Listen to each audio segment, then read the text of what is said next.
जे आपल्या हिशोबात बसत नाही ना, त्याचा सतत विचार करून स्वतःला त्रास करून घ्यायची कधीच गरज नसते. आयुष्यात प्रत्येक गोष्ट, प्रत्येक माणूस आपल्यासाठीच करेल किंवा ती आपल्यासाठीच असेल असं कधीच समजायचं नाही. कारण तसं नसतंच कधी.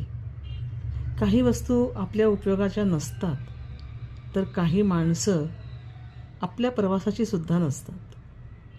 जिथे जुळवून घेण्यासाठी आपलीच किंमत आपल्याला कमी करावी लागते, तिथे थांबणं काही शहाणपणाचं ठरत नाही हो.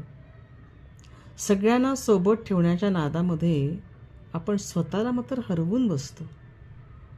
जे आपल्याला शांतता देत नाही, जे मन अस्वस्थ करतं, ते हळूच बाजूला ठेवायला शिकलं पाहिजे.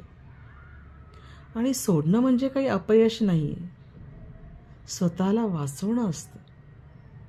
आयुष्याचं गणित साधं ठेवलं की मनावरची भीती, मनाचा भार सगळंच काही कमी होतं. आणि गरज नसलेल्या अपेक्षा जर मनातनं आपण काढून टाकल्या की समाधानसुद्धा छान वाढतं. प्रत्येक निवड ही नकारात्मक नसते. काही निवडी स्वतःसाठी असतात.